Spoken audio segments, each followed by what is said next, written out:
آج ہم ایک ایسے موضوع پر بات کرنے والے ہیں جو شاید تاریخ کے بارے میں ہماری پوری سوچ کو چیلنج کر دے۔ جی، ہمارے پاس ایک کتاب کے کچھ اقتباسات ہیں، دنیا کی خفیہ تاریخ۔ اور اس کا دعویٰ بہت بڑا ہے۔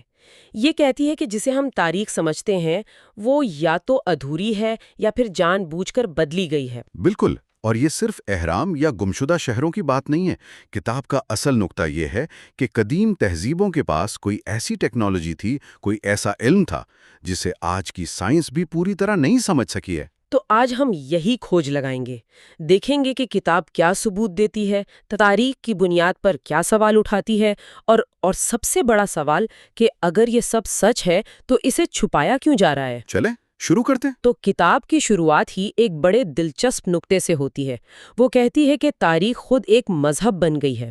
جی، وہ موازنہ کرتے ہیں کہ سائنس میں تو ہر نظریے کو چیلنج کیا جا سکتا ہے، لیکن تاریخ کے کچھ عقائد ہیں جن پر سوال اٹھانا تقریباً منع ہے۔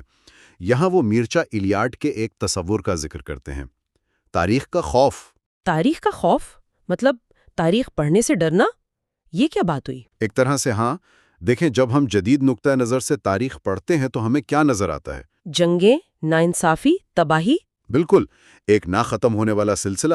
یہ انسان کو بے بس محسوس کرواتا ہے، یوں لگتا ہے کہ کائنات میں ہماری کوئی حیثیت ہی نہیں ہے۔ اچھا۔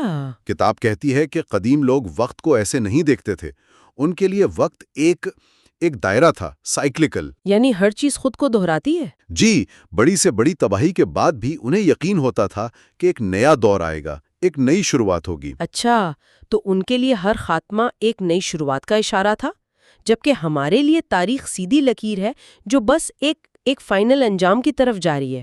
بالکل، اور یہی سوچ خوف پیدا کرتی ہے۔ لیکن کتاب کہتی ہے کہ اگر ہم اس خوف سے نکل کر سوال پوچھیں تو پتہ چلتا ہے کہ تاریخ کی بنیاد ہی بہت کمزور ہے۔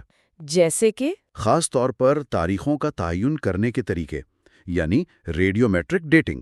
ہاں، کاربن ڈیٹنگ وغیرہ، یہ تو بہت سائنسی مانا جاتا ہے، اس پر کیا اعتراض ہے؟ کتاب کہتی ہے کہ یہ طریقہ چند ایسے مفروضوں پر قائم ہے جنہیں ثابت نہیں کیا جا سکتا۔ اسے یوں سمجھیں کہ یہ ایک ریت کی گھڑی کی طرح ہے۔ آپ کو یہ جاننے کے لیے کہ اسے چلے ہوئے کتنا وقت ہوا، 3 چیزیں پتہ ہونی چاہیے۔ ٹھیک ہے، وہ کیا ہے؟ پہلی، کہ ریت گرنے کی رفتار ہمیشہ ایک جیسی رہی ہے۔ دوسری، اس دوران کسی نے باہر سے ریت ڈالی یا نکالی نہیں۔ اور تیسری، جو سب سے اہم ہے، کہ جب گھڑی شروع ہوئی تھی تو اوپر کتنی ریت تھی۔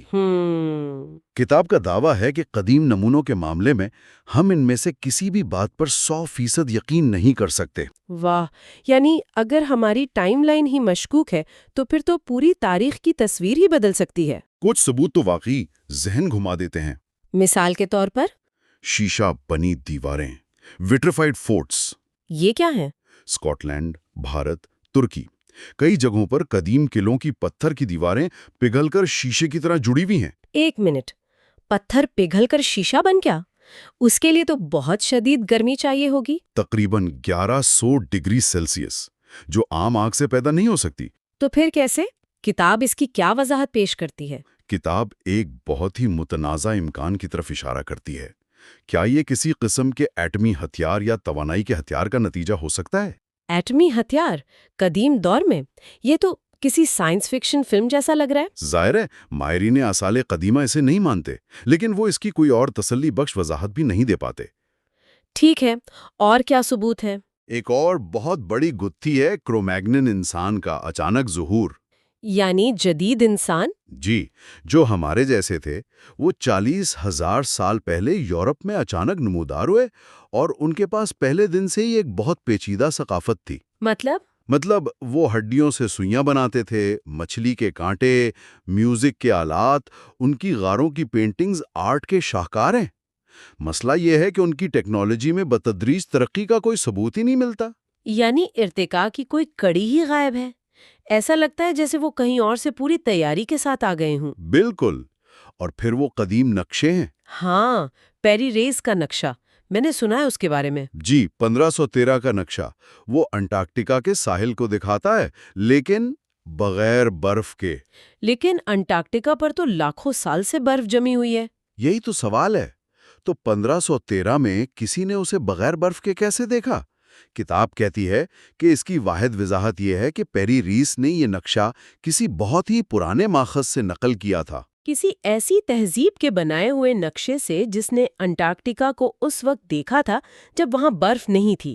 بالکل ٹھیک ہے، یہ پگھلی ہوئی دیواریں، یہ اچانک نمودار ہونے والے انسان، یہ ناممکن نقشے، اگر یہ سب ثبوت ہے تو یہ ہماری تاریخ کی کتابوں میں کیوں نہیں؟ یہاں سے کتاب اپنے سب سے بڑے اور شاید سب سے خطرناک دعوے کی طرف آتی ہے۔ وہ کیا ہے؟ وہ یہ کہتی ہے کہ یہ سب اتفاق نہیں ہے، ایک فعال کنٹرول سسٹم ہے جو اس سچائی کو جان بوجھ کر دباتا ہے۔ Control system? یہ تو کسی سازشی نظریے جیسا لگتا ہے۔ کیا کتاب اس کی کوئی ٹھوس وضاحت کرتی ہے؟ کتاب اسے ایک بہت گہری نفسیاتی سطح پر بیان کرتی ہے۔ وہ کہتی ہے کہ یہ کنٹرول سسٹم ہمارے ذہنوں کے اندر کام کرتا ہے۔ ہمارے ذہنوں میں؟ کیسے؟ کتاب ایک ہپنوسس کے تجربے کا حوالہ دیتی ہے۔ ایک شخص کو ٹرانس میں لے جا کر کہا گیا کہ کمرے میں جو تیسرا آدمی ہے وہ اب یہاں نہیں رہا، وہ چلا گیا ہے۔ ٹھیک ہے۔ جب اس شخص کو ٹرانس سے باہر لایا گیا تو وہ اس تیسرے آدمی کو دیکھ ہی نہیں پا رہا تھا، حالانکہ وہ اس کے سامنے کھڑا تھا۔ کیا مطلب؟ وہ اس کے آر پار دیکھ رہا تھا؟ جی، اس کا دماغ اس حقیقت کو رجسٹر ہی نہیں کر رہا تھا کیونکہ اسے یقین دلا دیا گیا تھا کہ وہ شخص وہاں نہیں ہے۔ یعنی اس کا دماغ حقیقت کو فلٹر کر رہا تھا۔ بالکل۔ کتاب کہتی ہے کہ کنٹرول سسٹم بھی ہمارے ساتھ یہی کرتا ہے۔ اس نے ہمیں یقین دلا دیا ہے کہ تعریف بس اتنی ہی ہے جتنی کتابوں میں لکھی ہے اور انسان کی صلاحیتیں محدود ہیں۔ تو جب ہمارے سامنے ایسے ثبوت آتے ہیں جو اس کہانی میں فٹ نہیں ہوتے تو ہم انہیں نظر انداز کر دیتے ہیں۔ ہمارا دماغ انہیں نظر انداز کر دیتا ہے۔ تو یہ تو بالکل دی میٹرکس والی بات ہو گئی کہ ہم ایک مصنوعی حقیقت میں قید ہیں اور ہمیں پتہ بھی نہیں۔ جی، کتاب اس فلم کا حوالہ بھی دیتی ہے۔ وہ کہتی ہے کہ یہ کنٹرول سسٹم ہمیں ہماری اصل تاریخ اور ہماری اصل صلاحیتوں سے دور رکھتا ہے۔ لیکن کیوں؟ اس کا مقصد کیا ہے؟ یہاں کتاب ایک اور بہت متنازع تصور پیش کرتی ہے، اور یہ واضح کرنا ضروری ہے کہ یہ کتاب کے نظریات ہیں، ہم صرف انہیں بیان کر رہے ہیں۔ ٹھیک ہے۔ کتاب کہتی ہے کہ انسانیت کی دو قسمیں ہیں، ایک وہ جن کے اندر روح یا ایک اعلیٰ شعور ہے، اور دوسری قسم کو وہ نامیاتی پورٹلز کہتی ہے، آرگینک پورٹلز۔ ایک منٹ، یہ تو بہت بڑی بات ہے۔ کیا کتاب یہ کہہ رہی ہے کہ ہمارے آس پاس ایسے لوگ ہیں جو انسان دکھتے ہیں لیکن ان میں روح نہیں؟ یہ نسل پرستانہ نہیں لگتا؟ کتاب اس نقطے پر بہت زور دیتی ہے کہ اس کا تعلق نسل، قومیت یا مذہب سے بالکل نہیں، یہ فرد کی اندرونی روحانی ساخت کی بات ہے۔ تو پھر یہ نامیاتی پورٹلز ہیں کیا؟ کتاب کے مطابق یہ ایسے انسان ہیں جن میں روح نہیں ہوتی۔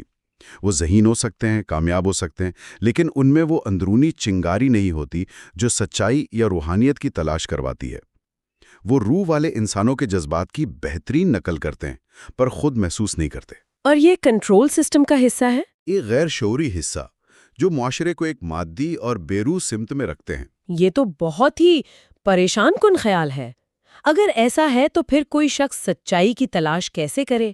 اس میٹرکس سے باہر نکلنے کا راستہ کیا ہے؟ کتاب کہتی ہے کہ اصل جستجو یا کویسٹ صرف باہر کی دنیا میں نہیں ہے، اصل کام اندرونی ہے۔ خود شناسی کا عمل۔ جی، پہلا قدم یہ تسلیم کرنا ہے کہ ہم سو رہے ہیں، کہ ہم پروگرامڈ ہیں، اور پھر اچھے اور برے کے درمیان تمیز کرنے کی صلاحیت پیدا کرنا۔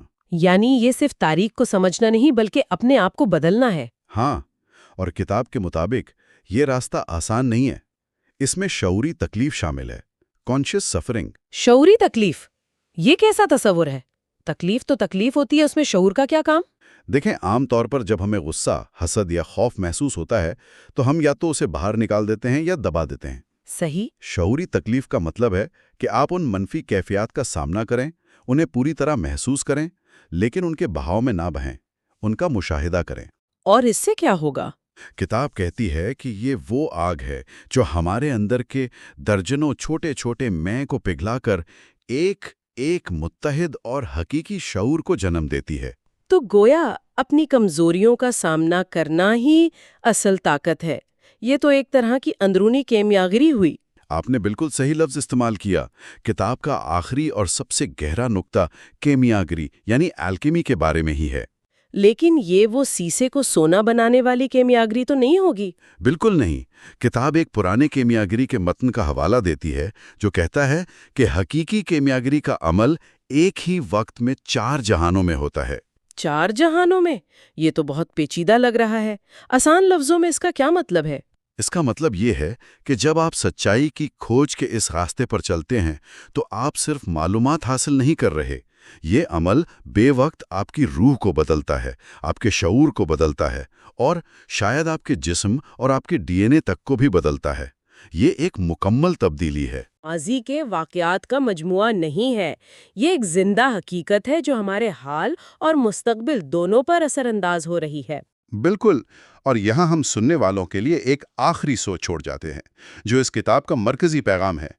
کیا ایسا ہو سکتا ہے کہ اپنے ماضی کے بارے میں ہماری سمجھ کو بدلنا ہی ہمارے مستقبل کو کھولنے کی کلید ہو؟ نہ صرف اجتماعی طور پر ایک نسل کے طور پر، بلکہ انفرادی طور پر ہماری اپنی روحانی ترقی کے لیے بھی؟ شاید حقیقی خزانہ کسی قدیم مقبرے میں نہیں، بلکہ تعریف کے اس ورژن کو چیلنج کرنے میں چھپا ہے جو ہمیں سنایا گیا ہے۔